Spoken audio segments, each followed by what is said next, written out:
Hello everyone, welcome to Engineer Sub. So in the last video we have already discussed about what are the forces that are acting on a gravity dam, okay, and what are the load combination used for the design of gravity dam. So in this video we will discuss about modes of failure of a gravity dam and its stability requirement, okay.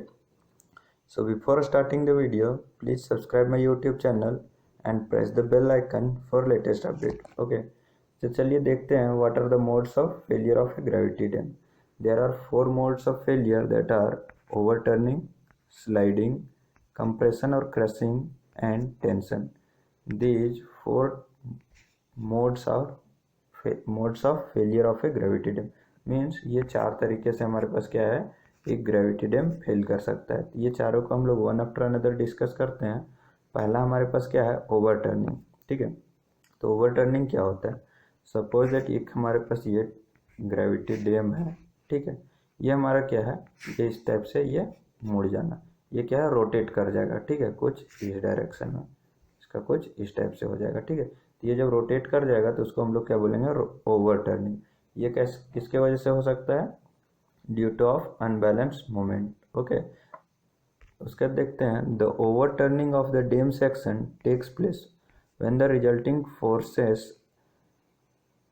Eight any section cut the base of the dam at downstream. Means कहने का मतलब क्या है कि ये हमारे पास क्या है, डैम है. ठीक है, और मैंने पिछले वीडियो में बताया था जितने भी फोर्सेस एक्ट कर रहे थे उस सारे फोर्सेस का जो रिजल्टेंट है अगर आर है और ये हमारे पास क्या है, विड्थ है बी. ठीक है, और ये जो रिजल्टेंट फोर्स है आर वो हमारे पास क्या है, सेंटर ऑफ द ग्रेविटी पे एक्ट करेगा, डैम का सेंटर ऑफ ग्रेविटी. और ये जो रिजल्टेंट फोर्सेस है ये बेस विड्थ बी पे कट नहीं करेगा, तो मीन्स कुछ इस टाइप से ये हमारे पास आर एक्ट करेगा.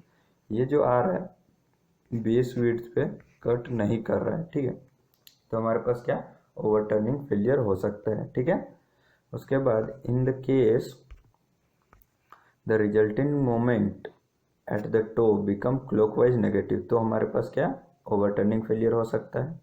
नेक्स्ट हमारे पास क्या है, on the other hand if the resulting forces cut the base within the body of the dam then there will be no overturning. Means अगर ये हमारे पास डैम है, ठीक है, रिजल्टिंग फोर्सेस अगर ये हमारे पास विड्थ के अलॉन्ग ही कट करता है तो हमारे पास क्या है, ओवरटर्निंग फेलियर नहीं होगा. Right,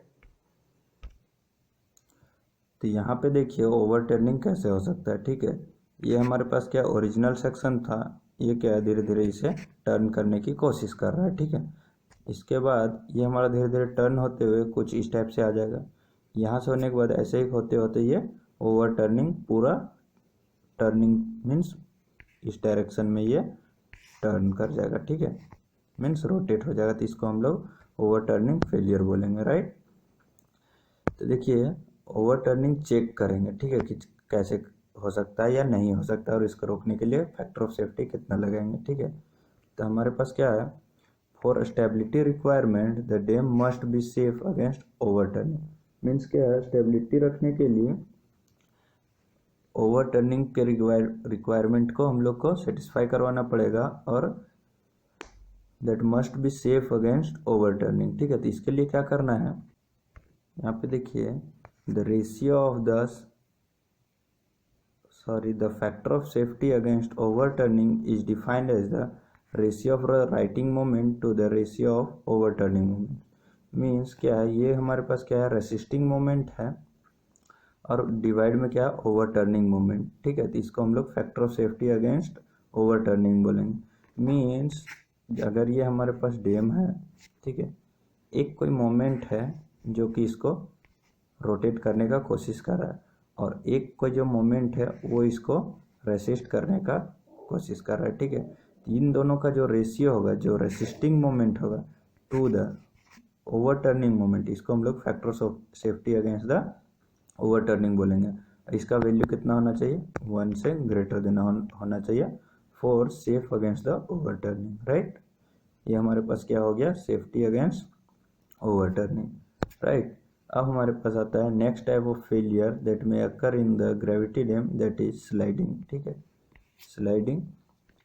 A dam will fail in sliding at its base or at any other level if the horizontal forces causing sliding are more than the resistance available to it at level. Means जो भी resisting force है, अगर ये हमारे पास dam है, ठीक है, इसका जो रेसिस्टिंग फोर्स है इस डायरेक्शन में वो कम हो गया टू द ड्राइविंग फोर्स से, ठीक है, तो उसके वजह से क्या होगा, हमारे पास स्लाइडिंग अकर हो सकता है, ठीक है।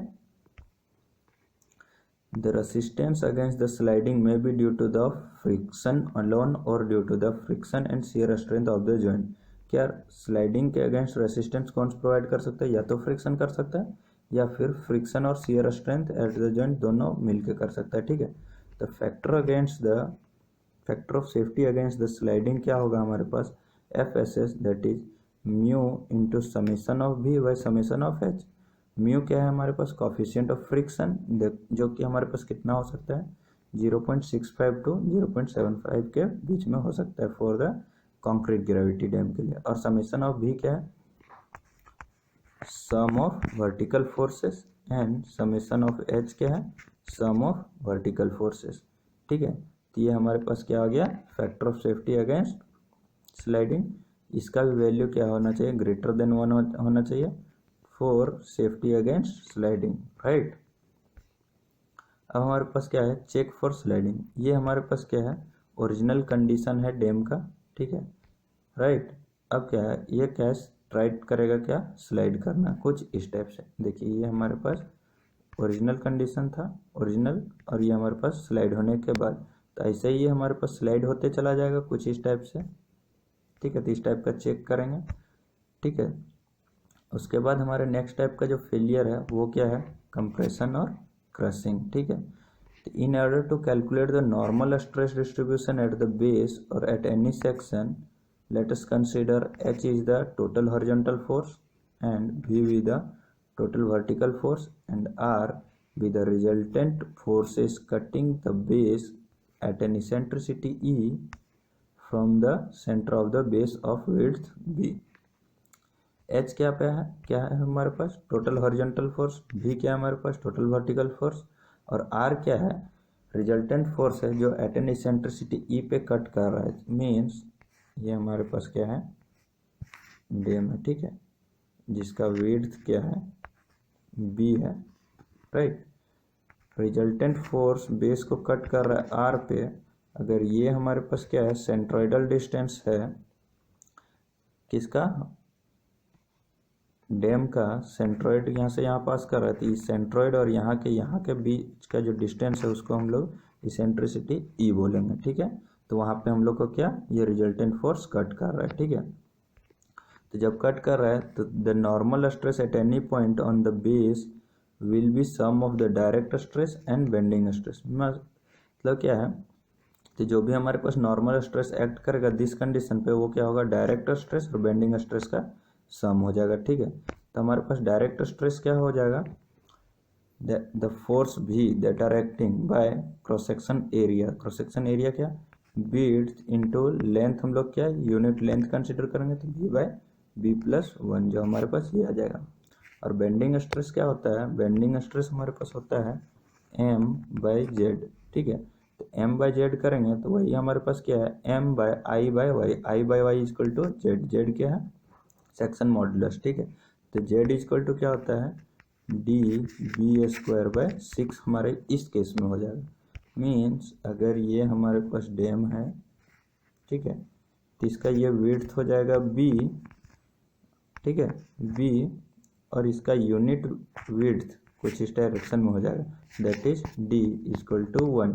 तो D B square into by 6 हमारे पास हो जाएगा बेंडिंग स्ट्रेस, और यहाँ पे डी क्या है मीन्स लेंथ 1 है, तो यहाँ पे क्या हो जाएगा M is equal to V into E, V that is force acting, eccentricity by 1 into B square by 6 is equal to हमारे पास क्या हो जाएगा plus minus 6 V E by B square. अब ये दोनों का सम करेंगे तो क्या हिल पे हमारे पास आ जाएगा कितना, total normal stress summation of V by B into 1 plus 6 E by B, और नॉर्मल स्ट्रेस हमारे पास टो पे आ जाएगा कितना summation of v by B into 1 minus 6e by B, right. तो ये हमारे पास हिल पे आ जाएगा और ये हमारे पास टो पे आ जाएगा, ठीक है। अब ना हमारे पास नेक्स्ट टाइप का फेलियर है जो कि टेंशन फेलियर है, ठीक है। तो देखते हैं टेंशन फेलियर कब हो सकता है। तो टेंशन फेलियर कब हो सकता है, जब कंक्रीट या मशीनरी जिसका भी हमारे पास डैम बना हुआ है वो वीक होगा टेंशन पे, तो हमारे पास टेंशन फेलियर हो सकता है। और when a crack develop at the hill the uplift pressure drastically increase and net downward vertical force और stabilizing force reduce। मीन्स ये हमारे पास अगर डैम है, ठीक है, अगर यहाँ पे क्रैक होता है, ठीक है, तो अपलिफ्ट प्रेशर फोर्स क्या हो जाएगा, सडनली इंक्रीज कर जाएगा। और जब ये इंक्रीज कर जाएगा तो इसका जो सेल्फ वेट है, जो डाउनवर्ड एक्टिंग फोर्स है, वो हमारे पास रिड्यूस हो जाए, जिसके कारण से भी हमारा टेंशन फेलियर हो सकता है, ठीक है। अब the force get further shifted towards the toe leading to lengthening of the crack. अगर फोर्स जो है टो के साइड शिफ्ट करेगा तो क्या होगा, क्रैक हमारा बढ़ने का चांसेस हो जाएगा, ठीक है।